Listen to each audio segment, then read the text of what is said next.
Welkom by die Volle Evangelie Kerk in Secunda. Ons bid dat hierdie boodskap u ryklik sal seën. Vir meer inligting, besoek ons webwerf by www.nader.co.za. Geniet hierdie boodskap. En baie keer word die verhaal van Kersfees eintlik 'n feesverhaal of 'n fantasie wat lank gelede gebeur het. Sien, wat lank gelede het nie 'n datum aan nie. Lank gelede bestaan nie. En word Bybelverhale baie keer net stories. Terwyl Bybelverhale, die Bybel 'n samestelling is van verhale, van geskiedkundige gebeurtenisse wat regtig gebeur het. Wat regtig 'n impak op die geskiedenis gehad het. En so staan daar in Lukas 2 vers 1, gedurende daardie tyd het die Romeinse keiser Augustus 'n bevel uitgevaardig dat 'n sensus deur die hele Romeinse ryk gehou moes word. Dit was die eerste sensus wat gehou is toe Cyrenius gouverneur van Syrië was. Almal het teruggegaan na hulle eie dorpe om vir die sensus te registreer. Nou, 'n feesverhaal of 'n storie wat nie werklik gebeur het nie, besê altyd lank gelede in 'n baie ver land. Maar wat Lukas hier doen, is hy doen die moeite om te sê in daardie tyd, wat duidelik 'n spesifieke tyd in die mense se geskiedenis, en dit was in die tyd van keiser Augustus gewees. Nou wat so interessant is, keiser Augustus was die aangenome seun van Julius Caesar. Nou Julius Caesar het die Romeine verhef tot God. Hy was vir hulle 'n god gewees. En keiser Augustus was sy seun gewees. So hy was die seun van 'n Romeinse god gewees. Maar keiser Augustus was ook die priester van 'n Romeinse kultus, Romeinse godsdiens. Nou op daardie stadium het hulle hierdie godsdiens gehad in hierdie geheimsinnige, onpersoonlike krag wat die hele natuur en die hele wêreld beheer het. En hulle godsdiens was gespoei op hierdie Latynse gesegde wat gesê, ek gee, sodat u kan gee. En daarom het hulle met elke maaltyd geoffer. Was dit vir hulle belangrik om spesifieke rituele in stand te hou, want as hulle gee, gaan hulle ontvang. En dan lees ons dat hierdie keiser Augustus die een is wat vir die eerste keer in die wêreldgeskiedenis 'n sensus roep. 'n sensus omdat die dorpe tot op daardie stadium belasting betaal het aan die Romeinse ryk per dorp. Maar hierdie keiser het besluit, almal moet teruggaan na die dorpe waar hulle gebore is, sodat elke mens getel kan word, sodat persoonlike belasting ook ingestel kan word, want hy wou die hele wet verander. En terwyl hulle daar was, is Jesus gebore, soos die profeet, duisende jare tevore geprofeteer. In Lukas 2 vers 6 sê, terwyl hulle daar was, het die tyd aangebreek dat haar eerste kind gebore moes word. Sy het geboorte gegee aan haar eerste kind, 'n seun. Sy het hom in doeke toegedraai en hom in 'n krib neergelê, omdat daar vir hom geen plek in die herberg was nie. Daardie nag was daar skaapwagters in die veld buite die dorpie waar hulle skape opgepas het. Skielik het 'n engel van die Here aan hulle verskyn en die glans van die Here het om hulle geskyn. Hulle het vreeslik bang geword, maar die engel het hulle gerus gestel. Moenie bang wees nie, het hy gesê. Ek wil vir julle goeie nuus, wat groot blydskap vir almal inhou. Die verlosser, ja die Messias, die Here, is vannag in Bethlehem, die tuisdorp van Dawid gebore. En so het hierdie keiser, wat die seun van die Romeinse god was, net 'n voetnota geword in die verhaal van die koning. Die koning wie se koninkryk nie van hierdie aarde is nie van hierdie wêreld is nie. Die koning wat God se seun is. Die koning wat sê, ek gee, sodat jy kan ontvang. En wanneer jy ontvang, dan gee jy uit liefde. God die Vader het die wêreld so lief gehad, dat sy seun gebore is, sodat hy ons verlosser, ons redder kan wees, sodat daar vrede op aarde kan wees, en niks hou nie, maar Jesus, Immanuel, God met ons, kom vestig sy koninkryk, sodat ons 'n datum het, 'n geskiedkundige gebeurtenis, dat ons vir ons kinders en ons nageslag kan sê, op daardie dag is Jesus gebore, en hy leef in ons lewe. Amen. Here, ons wil U vanoggend eer. Kom ons staan en maak ons die naam van die Here Ons wil U loof en U prys vir U grootheid. Dankie Here dat U gekom het vir ons. Dat U kom mens word het om ons te red. Ons eer U in hierdie oggend vir U grootheid en vir U almag. Koning Jesus, dankie dat U vir ons gekom het. Amen. Kom ons neem ons sitplekke, so vir 'n paar oomblikke.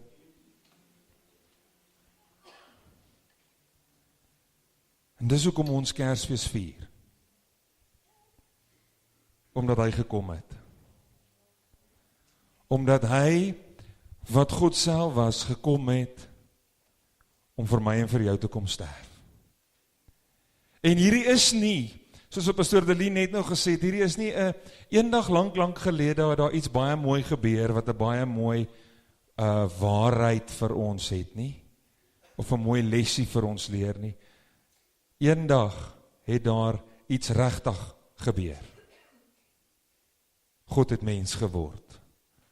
God het mens geword en onder ons kom woon. Hoor wat sê Johannes, hoofstuk 1 van vers 2 af, hy sê, hy was in die begin by God. Alle dinge het deur hom ontstaan en sonder hom het nie een ding ontstaan wat ontstaan het nie. Vers 1 sê, in die begin was die woord en die woord was by God. En die woord was God. Vers 2, en hy was in die begin by God. Wie? Jesus, die woord, die vervulling van God se woord. Alle dinge het deur hom ontstaan en sonder hom het nie een ding ontstaan wat ontstaan het nie. Niks wat ek en jy vandag in die natuur sien het ontstaan sonder dat Jesus daarbey betrokke was nie. Alle dinge het deur hom ontstaan. En nie een ding het ontstaan sonder hom nie. Hoor vers 4, in hom was die lewe en die lewe was die lig van die mense. En die lig skyn in die duisternis en die duisternis het dit nie oorweldig nie. Jesus het gekom om lig te wees vir hierdie wêreld. Lig is vir my so 'n interessante element om te bestudeer en na te kyk. Jy sien, lig is die agent wat sig stimuleer, sodat dinge in my en jou lewe sigbaar kan word. Sonder lig kan ek en jy niks sien nie. As daar nie lig is nie, kan ons nie sien wat ons moet sien nie. Ek onthou, Ferdy het my en Chris 1 jaar lank gelede, voel so lank terug, jy weet, 1 jaar lank gelede, het Ferdy my en Chris hier by Brandspruit, nee, by 3E ondergrond gevat, en toe iewers toe vat hy ons in so 'n stuk van die myn in, waar daar nog, wat dit klaar gewerk was. En toe sê hy, okay, sit julle lampies af. En toe sit ek my lampie af, en toe sien ek nie vir Chris of vir Ferdy nie. En toe ons liggies aansit, toe sien hulle my, toe sien hulle weer die mooi van die lewe raak. Want wanneer lig skyn, kom die mooi van die lewe sigbaar. Dankie Chris vir daai vertroue wat jy in my skoonheid het. Sonder lig kan ons nie sien nie, maar dis lig wat maak dat ons sien. Sonder lig, die lig wat die son gee, is daar geen fotosintese nie, daar is daarom geen suurstof nie, daar is geen gravitasie nie, en daar is geen manier van lewe nie. As daar nie lig is nie, is daar nie lewe nie. Want as daar nie suurstof is nie, is daar ook geen manier om lig te produseer nie, want ek kan nie vuur maak, as daar nie suurstof is vir die vuur om te brand nie.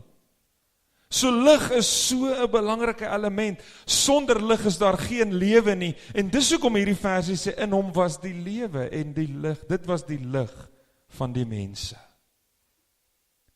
Hulle sê sonlig is so gesond vir 'n mens, dit beveg depressie, dit bring balans in die kalsiumvlakke in jou liggaam,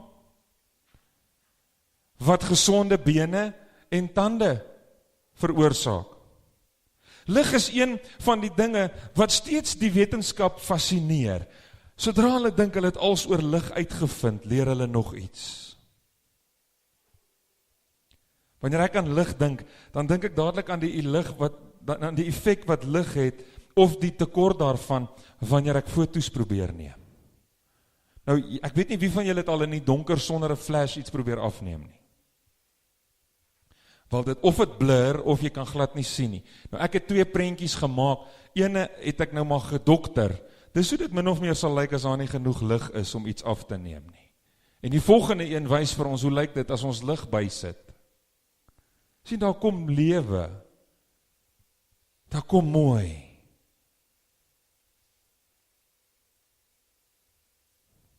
In die regte lig raak die lewe en die mooi van die lewe vir my en jou sigbaar. Hoor vanoggend 'n paar versies waarmee ek jou wil bemoedig. Een van hulle, Jesaja 60, 'n profetiese woord oor die koms van Jesus wat sê, staan op, word verlig, want jou lig kom en die heerlikheid van die Here gaan oor jou op, want kyk, die duisternis sal die aarde oordek en donkerheid die volke, maar vir jou sal die Here opgaan en sy heerlikheid sal oor jou gesien word. As Jesus se lig in my skyn, sal dit oor my gesien word. Jesus is die lig wat die lewe verlig, wat die heerlikheid, die grootheid en die almag van God se liefde en genade in ons lewens sigbaar maak. Dis Jesus wat maak dat ek en jy kan sien. Fisies, ook hy. Geestelik, dis hy wat maak dat ek en jy kan sien. Hoor hoe mooi sê Psalm 112 vers 4, vir die opregtes gaan hy op as 'n lig in die duisternis, genadig en barmhartig en regverdig. Die lig wat hy in my en jou lewe skyn is 'n lig van genade, dis 'n lig van barmhartigheid, dis 'n lig van regverdigheid. Die Here is vir ons 'n lig wat opgaan. Johannes 8 vers 12 praat Jesus self en hy sê, en Jesus het weer met hulle gespreek en gesê, ek is die lig van die wêreld, wie in my glo, sal sekerlik nie in duisternis wandel nie, maar sal die lig van die lewe hê. Die hele tyd kom die Bybel en hy plaas die belangrikheid van lig en lewe, wat nie sonder mekaar kan bestaan nie, by mekaar. Jesus is die lig van die lewe. Sonder hom is alles donker en sonder hom sal daar nie lewe wees nie. Sonder hom kan ek en jy nie eers lig produseer nie, want hy is die bron daarvan. Kan ek vir jou wys dat ek heel in die begin van my Bybel leer dat Jesus die bron van lig is? Genesis hoofstuk 1 vers 2 sê, en die aarde was woes en leeg en duisternis was op die wêreldvloed en die gees van God het gesweef oor die water, en vers 3 sê, en God het gesê, laat daar lig wees, en daar was lig. Nou wie van julle kinders ken die skepingsverhaal se dae en wat gemaak is? Wie weet wanneer is die son en die maan en die sterre gemaak? Wat 'n dag? Ek praat nou nie net met die kinders nie, wie kan raai?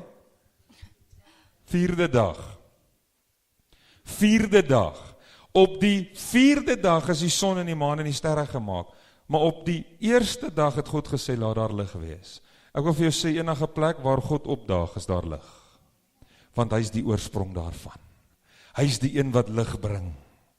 Hoor, waar God se woord gespreek word, waar God aktief betrokke raak, deur te sê, laat daar lig wees, daar is lig. Want Psalm 119 vers 130 sê, die opening van u woorde gee lig.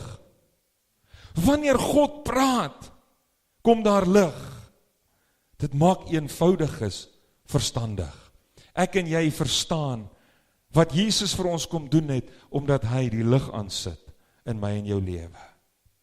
Jesus is gebore in Bethlehem om lig te bring, om God se woord te vervul, om lig wat lewe bring te wees, om lig wat die toestand van ons lewe en die grootheid van God openbaar, lig wat maak dat ons sien hoe nodig ons hom het. Jesus het gekom, sê Johannes 1 vers 2, in die begin was hy by God. Alle dinge het deur hom ontstaan en sonder hom het nie een ding ontstaan nie. In hom was die lewe en die lewe was die lig van die mense. En die lig skyn in die duisternis en die duisternis sal dit nie oorweldig nie. Genesis 1. En die aarde was woes en leeg en daar was duisternis En God het gesê, laat daar lig wees. Toe kom sonde, en die wêreld is weer in chaos, as gevolg van die mens, wat dink hulle kan sonder God leef. In Johannes 1, kom God weer. Hy stuur sy seun Jesus, en hy sê, laat daar lig wees. Laat daar lig wees, en hoor hoe mooi, en die duisternis het dit nie oorweldig nie. Die letterlike betekenis van hierdie frase in my Bybel is, die duisternis kan nie die lig vaspen nie. Dit is soos met stoei. Daar's geen manier hoe duisternis hier kan oorwin nie, want lig oorwin altyd. Paulus haal dit aan, Genesis 1 haal hy aan, in 2 Korintiërs 4 vers 6, as hy sê, want God, wat gesê het, dat daar uit duisternis lig moet skyn, in Genesis 1, dit is hy wat in ons harte geskyn het, om die verligting te bring, van die kennis van die heerlikheid van God, in die aangesig van Jesus Christus. Dieselfde God, wat in Genesis 1 gesê het, laat daar lig is, dis dieselfde God, wat in my en jou hart skyn, sodat daar verligting kan kom van sy grootheid, sy almag, sy heerlikheid, in die teenwoordigheid of in die aangesig van Jesus Christus. Hoor hoe mooi sê die boodskap dit, God het heel aan die begin gesê, laat daar lig wees, laat die donker verdwyn, dieselfde God wat dit gesê het, het ook op 'n dag my lewe nuut gemaak. Kan jy gou sê amen? Waarvoor het jy amen gesê? Sy, dat hy my lewe nuut gemaak het. Sien, ons moet op die regte plek amen sê, né? Ok. So, kom ek lees weer. Dieselfde God wat in die begin gesê het, laat daar lig wees, het ook my lewe nuut gemaak. Hy het met sy helder lig in my donker lewe kom skyn. Toe het ek vir die eerste maal besef hoe groot en vol heerlikheid hy is. Dit het natuurlik gebeur toe ek van aangesig tot aangesig met Jesus tot te staan gekom het. Net soos God in die begin gesê het, laat daar lig wees. So het die geboorte van Jesus in Bethlehem kom uitroep, laat daar lig wees. Dieselfde God wat in Genesis gesê het, laat daar lig wees, en die aarde getransformeer het, daar dieselfde God het Moses mee ontmoet op die berg, en toe hy afstap, toe skyn sy gesig van die lig van die God waarmee hy ontmoet het. Daar dieselfde God het met 'n man met die naam Saulus ontmoet op die pad na Damaskus, en 'n lig op sy lewe geskyn wat sy lewe getransformeer het. Daar dieselfde God wil vanoggend weer sy lig in jou lewe skyn. Daar dieselfde God spreek in jou lewe, transformasie, deur sy groot genade en sy groot liefde. Soos wat lig die aarde vul, so wil God, dat sy liefde, sy genade en sy krag my en jou lewe vul. Die realiteit is, net soos die verhaal van Jesus se geboorte, nie 'n storie is, met 'n mooi les nie, maar 'n waarheid, so is die groot skepping van God 'n waarheid, 'n realiteit. Dis 'n stuk geskiedenis. So is God vanoggend hier om geskiedenis te maak in mense se lewens. Beleef jy omstandighede in jou lewe, tekorte, probleme, huweliksprobleme, werksprobleme, bekommernisse, depressie, siekte? God sê, laat daar lig wees. Wat beteken dit? Dit beteken, hy sit die lig aan, sodat ek my toestand sien, maar ook die grootheid van my God. Die verhaal van Kersfees is 'n verhaal van lig. Die lig vir die wêreld het gekom. Laat daar lig wees in jou lewe. Laat sy lig skyn in jou omstandighede. Laat sy grootheid en sy almag sigbaar word in jou lewe. Oor jou sal die Here opgaan en vir jou sal hy lewe gee. En in jou lewe sal sy heerlikheid gesien word. Ek dink ek moet voorbegin. Want julle het nou 12 plekke gemis om amen te sê. Die verhaal van Kersfees is 'n verhaal van lig. Die lig vir die wêreld het gekom, lig. Wat hy gebring het, hy het gesê, laat daar lig wees, net so wil hy vandag in jou lewe toelaat, dat sy grootheid en sy almag in jou lewe sigbaar word. Hy wil hê mense moet sien hoe groot jou God is. Oor jou sal die Here opgaan, en in jou lewe sal sy heerlikheid gesien word. Teenoor jou sal hy genadig wees, barmhartig wees en regverdig wees. En vanoggend sê, Here, ek het baie, in die laaste tyd het ek baie nodig dat U regverdig moet wees. Is dit nie so nie? Beleef jy dat die wêreld waarin ons leef, glad nie in alle omstandighede altyd regverdig is nie? Ons God is regverdig. Hy wil sy woord vervul in jou lewe.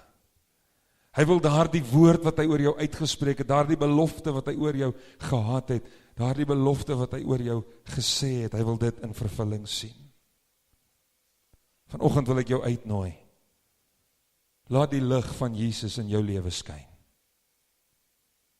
Maar ek wil jou vanoggend uitdaag, laat die lig van Jesus deur jou lewe skyn. Want hierdie dag gaan nie oor die oom met die rooi soet nie. En het gaan nie oor die persente en die besige mol en die hoed, Pastoor Deline het nou gesê, en die hou nie. Dit gaan oor die lig van die wêreld. Jy kan hom begin speel, William. Dit gaan oor die lig van die wêreld wat gekom het, sodat ek en jy in lig kan leef. Sodat ek en jy die lig kan ervaar. Ek wil vanoggend vir jou bid, en dan gaan ons die lig van die wêreld aanbid. Ons gaan Light of the World sing. En dan gaan ons nog een dingetjie doen as ons klaar die lied gesing het. Maar ek wil jou vanoggend uitnooi. Ek gaan jou vra om my te help. Chris gaan hier voor staan, en hy gaan vir jou 'n kersie aansteek. Vat vir jou 'n kersie hier voor. En as 'n simbool vanoggend wil ek hê, jy moet vir jou 'n kersie kom haal, terwyl ons sing Light of the World. En ek wil hê jy moet in jou hart hierdie gebed bid. Here, skyn U lig so in my lewe, dat U grootheid en U almag en U heerlikheid oral waar ek loop sigbaar sal word. God het gesê, laat daar lig wees. Toe het God gesê, laat daar lig wees toe Jesus gekom het. Mag ek en jy vandag daardie lig orals waar ons gaan, saam met ons dra, sodat mense ons groot God kan raak sien. Here, ek bid, terwyl ons net 'n eenvoudige ou kersie aansteek vanoggend,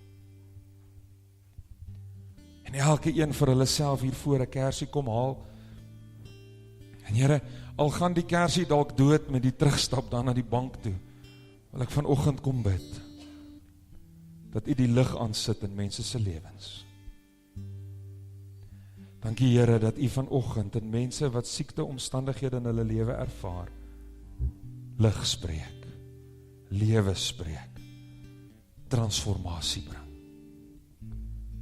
Dankie Here, dat U vanoggend in mense wat onregverdige werksomstandighede beleef, dat U die lig aansit, en dat mense U regverdigheid sal beleef. Dankie Here, dat U vanoggend met mense wat voel hulle is op die einde van hulle tou, hulle is op die einde van hulle moeite, hulle weet nie wat kant toe nie in hulle lewe met hulle huwelike. Here, dankie dat U vanoggend die lig aansit, spreek lewe, spreek lig in daardie mense se lewens. Dankie Here, dat U vanoggend mense wat moedeloos en depressief is, dat U hulle uithaal uit 'n donker put uit, en dat U die lig aansit in hulle lewe. Dankie Here.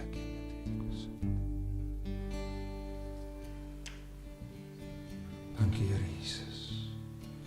Dankie Here dat U ore oopmaak wat toe is. Dankie Here dat U ore wat pyn en wat nou al vir 'n geruime tyd seer is en binne in pyn het. Dankie Here dat U daardie ore op hierdie oomblik aanraak. En dat U genesing bring.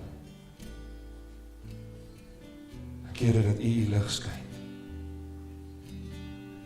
Here, soos wat ons elkeen nou 'n kersie kom haal, wil ek bid. Laat U lig so in my lewe skyn, dat ek sal sien wie ek is, dat ek sal sien wie U wil hê ek moet wees, dat ek sal sien meer as alles wie my God is. En Jesus, dat ons met U lig in hierdie stad sal ingaan en lig sal wees. Want U het gekom om lig te wees, om lewe te bring. Mag die lig wat ons vanoggend hier uitvat, verskil maak in ons stad, in Jesus naam.